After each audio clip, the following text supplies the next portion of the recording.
É importante que a gente possa, primeiro, dizer que existem hoje muitos testes, né? Tanto os testes sorológicos como os testes relacionados ao vírus em si.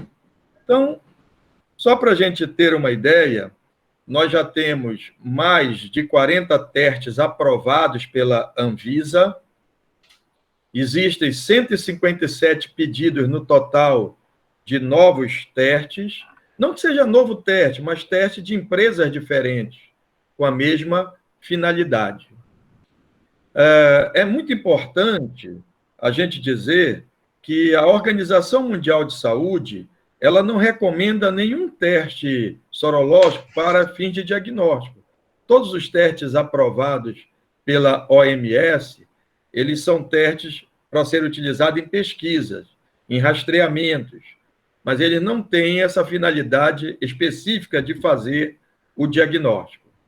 Até porque, principalmente os testes rápidos, por metodologias imunocromatográficas, eles tiveram problemas em vários países, como nos Estados Unidos, como na Itália, em que a confiabilidade dos testes na Itália foi de 30%, nos Estados Unidos de 20%, e que eles tiveram que devolver essa quantidade imensa de testes rápidos pelo método imunocromatográfico. As empresas, as grandes multinacionais de laboratórios, já estão chegando com seus testes sorológicos automatizados, com equipamentos feitos dentro dos laboratórios e que com uma maior segurança, em que aumenta de sobremaneira a sensibilidade e a especificidade dos testes. Mas, para a gente ser bem mais conciso, o que nós temos hoje? Nós temos testes relacionados ao vírus. Então, no início da infecção, nos primeiros dias de sintomas, nós vamos utilizar não um teste sorológico, vamos utilizar um teste de PCR, né, da cadeia de DNA da polimerase, em que vai detectar o genoma do vírus, o RNA do vírus. Existe um teste rápido também, molecular, que detecta genes E e gene E2. E existe teste para antígenos. Vai detectar proteína viral. Poderia ser utilizado também aí. Após o 7º dia de infecção, e o ideal não é 7, mas a próprio Ministério da Saúde, nos seus boletins, fala em 7 dias, mas na prática, alguns trabalhos têm mostrado que o ideal é 7, 10, 11, 14 dias, dependendo do anticorpo que você quer detectar. E aí, então, nós temos os testes sorológicos. Esses testes sorológicos, eles vão detectar IgA, IgM, que são marcadores de infecção recente, ativa, atual, e o anticorpo IgG, que aparece mais tarde e a gente considera como anticorpo de imunidade. Qual é a vantagem destes testes sorológicos que detectam IgM, IgA e IgG serem dosados no laboratório?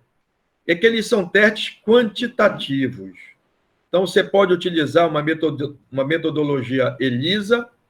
Hoje, estão utilizando muito a quimiluminescência com muita segurança e a imunofluorescência também. Então, eles detectam a quantidade de anticorpos.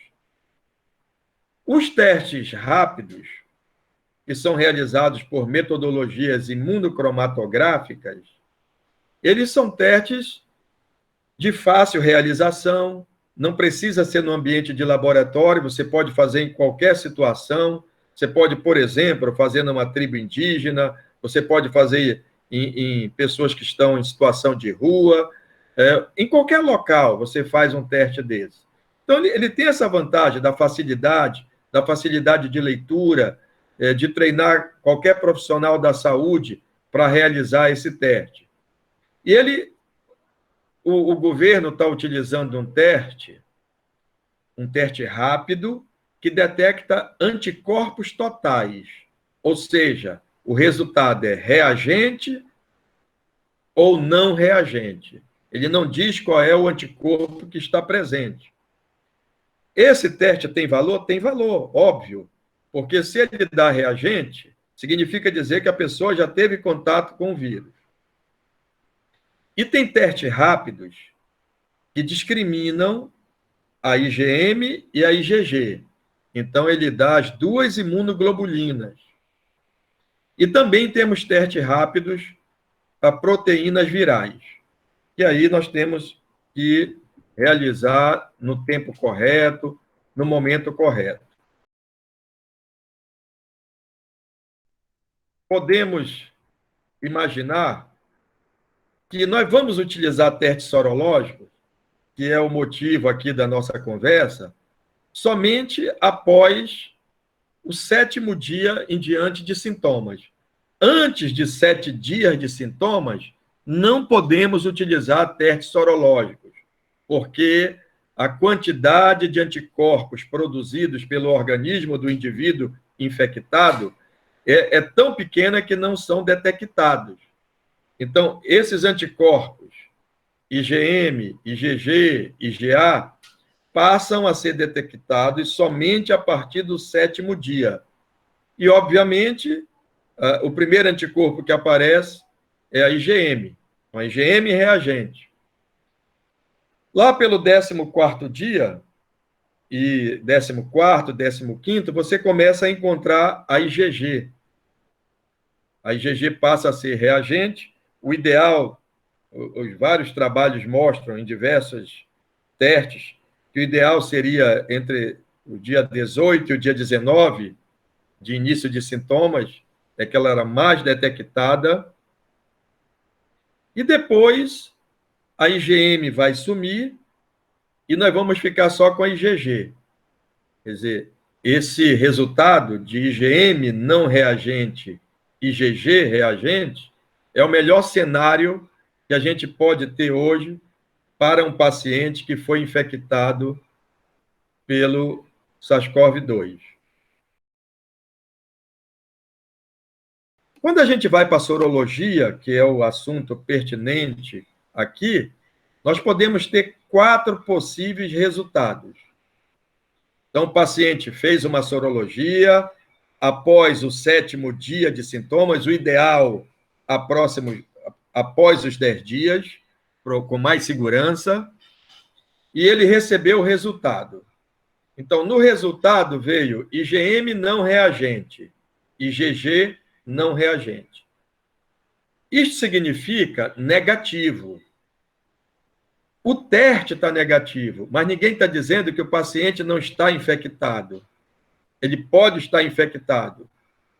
E o teste foi coletado antes do período necessário. Por algum motivo, por uma falta de informação, o paciente coletou um teste sorológico no 5º dia de sintomas. Ainda não dá para detectar esses anticorpos e o laudo vai sair negativo. Então, uma coisa é o laudo, a outra coisa é a infecção. A IgM reagente e a IgG não reagente, isso caracteriza um quadro de estágio inicial da infecção, a gente diz que é o período agudo, né? Óbvio que aqui, como a gente está discutindo com pessoas técnicas, pode ocorrer uma falsa IgM? Pode, isso pode ocorrer. Não é muito comum, mas pode ocorrer reações cruzadas, né? Qualidade de teste, mas nós estamos falando aqui, considerando que este resultado é real, nós temos, então, um paciente no estágio inicial. Se a IgM deste paciente for reagente e a IgG reagente, é um teste positivo na fase ativa. Só lembrando, a gente fala positivo para efeito didático, em imunologia, foi substituída as palavras positivo e negativo por reagente, não reagente. E, finalmente, nós temos uma IgM não reagente e uma IgG reagente. Então, isto aí significa que o paciente está imune, é o resultado ideal. Da mesma maneira, uma sorologia para Covid-19, IgM, e sorologia para Covid-19, IgG. E o teste rápido, né? O teste rápido tem que ficar atento e saber utilizá-lo. Esse teste rápido negativo também ele não exclui uma infecção. O teste rápido feito por imunocromatografia, como eu já falei, ele pode só vir reagente, não reagente, só ter este resultado. Significa que ele pesquisa anticorpos totais. E esses anticorpos totais, o ideal é por volta do 11º, 12º dia. Quando a gente diz ideal, é baseado nos trabalhos que já foram realizados sobre diagnóstico laboratorial. E o teste rápido pode detectar também IgM e IgG. Então, depende de quem produz esse teste rápido.